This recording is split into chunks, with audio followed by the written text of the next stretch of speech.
الرجالة بتخاف لما حد يجي يقرب من قدامهم، أما الستات بتخاف لما حد يجي يقرب من ظهرهم، وده اللي بيغير كل حاجة عن إزاي تقرب من حد لأول مرة. النهاردة هتعرف إزاي جسمك بيشاور على المكان اللي عاوز يروح فيه عقلك، وكمان هتعرف إزاي تقرأ نفس الإشارة دي في أي حد قدامك. يلا نبدأ. لو بصيت معايا في الصورة اللي قدامك هتلاقي شخصين، الشخص اللي على الشمال موجه راسه وجسمه ناحية الطرف التاني أو الشخص اللي واقف على اليمين، بس الشخص اللي واقف على يمين الصورة موجه راسه بس ناحيته، أما جسمه متوجه بعيد عنه كأنه متوجه لمكان تاني أو لمخرج إن هو عايز يمشي أو مش عايز يكمل مع المقابلة، بس هو باصص له بس أو موجه راسه بس ناحيته كدليل إن هو معترف بس بوجوده مش أكتر. فالمحادثة ما بين الطرفين هنا مش هتجيب نتيجة إلا لو الطرف اللي موجود على اليمين وجه جسمه ناحية الطرف اللي موجود على الشمال. وبالظبط ده نفس الوضع في أي مقابلة أنت بتعملها. لما شخص بيتكلم أو شخص خلاص قرر بعد ما خلص كلام إن هو يمشي، فجسمه تلقائي بيتوجه هو ورجله أو هو أو رجله لأقرب مكان للخروج. فلو انت طرف في المحادثه دي مفيش قدامك غير خيارين، الاحتمال الاول او الاختيار الاول ان انت ترجع اهتمامه بالمحادثه تاني بحيث ان انت تقنعه يرجع يتكلم معاك تاني، او الاحتمال التاني ان انت تنهي انت المناقشه او الحوار بس بشروطك انت، عشان ما يبانش ان انت مستني ان هو اللي ياخد القرار ويمشي وتتجنب وضع المحرج بالنسبه لك. ودلوقتي خليني احكي لك عن حاجه اعمق من الاتجاه، وهي الزاويه. في عالم الحيوان لما في حيوان عايز يتحدى الحيوان التاني بيقف قدامه مباشرة، ولو الحيوان التاني ده قبل التحدي بيرد له نفس الوقفة. كذلك احنا البشر، لو شخص بيتكلم قدام واحد بيسمع وقف قدامه مباشرة هيتحط في خانة العدواني، بس لو نفس الشخص ده بنفس الكلام مجرد بس ان هو ميل بجسمه شوية عن جسم الشخص التاني هيتحط في خانة تانية خالص، هيتقال عليه ان هو شخص هادي وواثق من نفسه وعارف هو بيعمل ايه بس مش عدواني. والناس بتتجنب ان هي تكون عدوانيه ما بينهم وبين بعض، فبيميلوا بجسمهم بزاويه 45 درجه من جسم الطرف الثاني، وده اللي بيخلق زاويه ثالثه قيمتها 90 درجه ما بينهم. فلك ان تتخيل ان شخصين واقفين بزاويه مع نقطه وهميه ثالثه بحيث ان هم يكونوا في الاخر مثلث. وده بيوصل رسالتين او ده معناه حاجتين، ان المحادثه دي خاليه من العدوانيه او ما فيهاش عدوانيه، كمان بتسمح لان شخص ثالث ينضم معاهم للحوار، ولو في شخص رابع ابتدى يجي فالمثلث هيتحول مربع، ولو شخص خامس او سادس جم هيتحول الشكل من مربع لدايره او مثلثين جداد.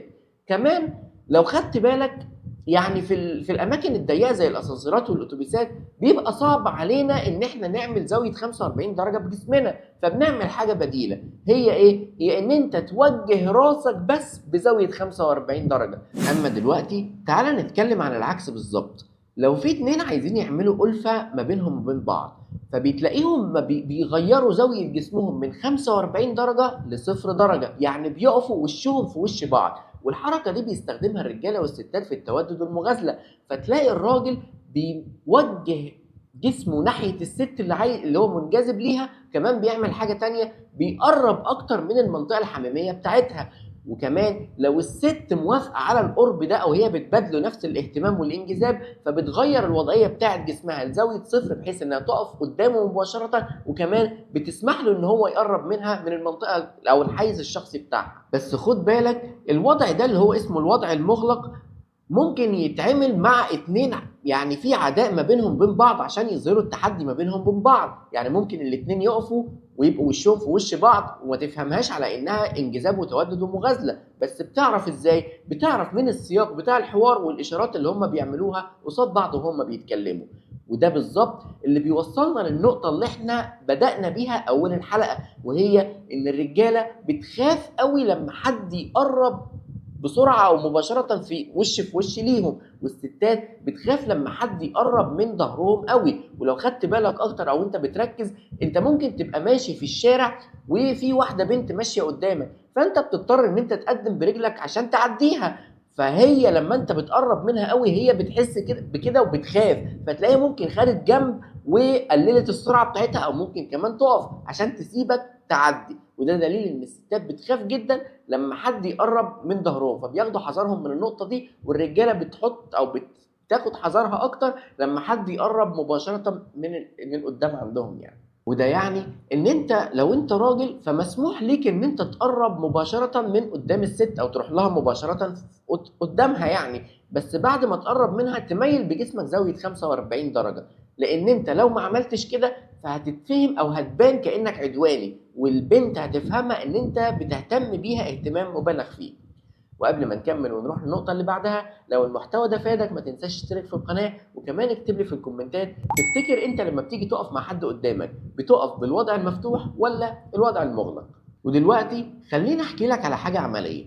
لو في اتنين واقفين بيتكلموا مع بعض واخدين زاوية 45 درجة، فالوضع اللي هم مكونين المثلث، وده معناه ان اي شخص تالت هيجي ينضم هيبقى مرحب بيه. فالشخص الثالث لما هيجي ينضم لو بعدها ابتدوا يغيروا وضعية الزاوية المفتوحة بزاوية 45 درجة، وجهوا جسمهم ناحية بعض وخدوا الوضع المغلق، فده معناه ان هم عايزين يستبعدوا الطرف الثالث من الحوار. فالحل فان الشخص الثالث عشان يفضل موجود معاهم في الحوار ان هو يعمل اي حاجة بحيث ان هو يكسر الوضعية دي ويغير وضعية جسمهم.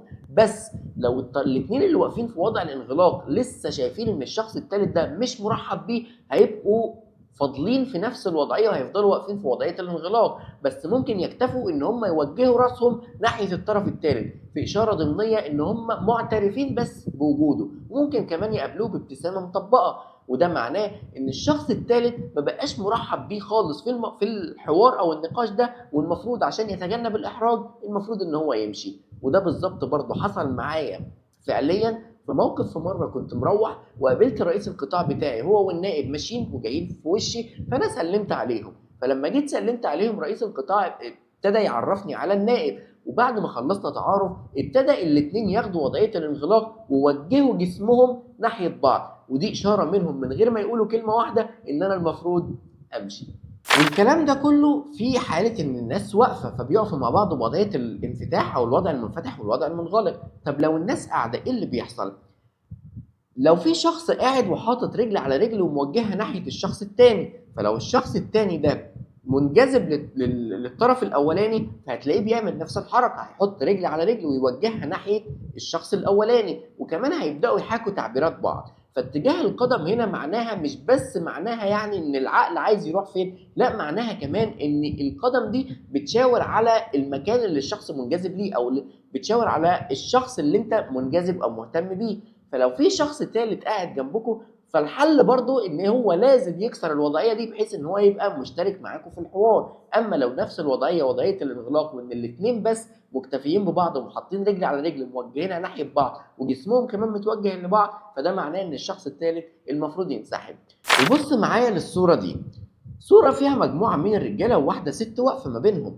فالرجاله وهي بتتكلم لو انت بصيت للصوره وركزت فيها هتحس ان الست ساكته كده وما بتتكلمش، والرجاله كل واحد هو اللي ماسك زمام الامور هو اللي بيتكلم. بس لو ركزت اكتر هتلاقي ان كل راجل من الرجاله موجه رجليه القدامانيه ناحيتها، ودي اشاره منهم ان هم بيقولوا لها يعني انا مهتم بيكي. كل راجل بيقول لها انا مهتم بيكي، والست بتبقى واخده بالها كويس جدا من الاشاره دي وعارفه هتتعامل معاها ازاي، فهتفضل واقفه طول ما هي واخده الاهتمام واللي شايفه ان الرجاله مهتمه بيها هتفضل واقفه في الحوار ومش هتسيبه وتمشي. بس كمان لو هي اهتمت بواحد او لقت ان هي منجذبه لواحد او اكتر شخص جذاب فيهم هتلاقي هي كمان بتوجه رجليها وجسمها ناحيته.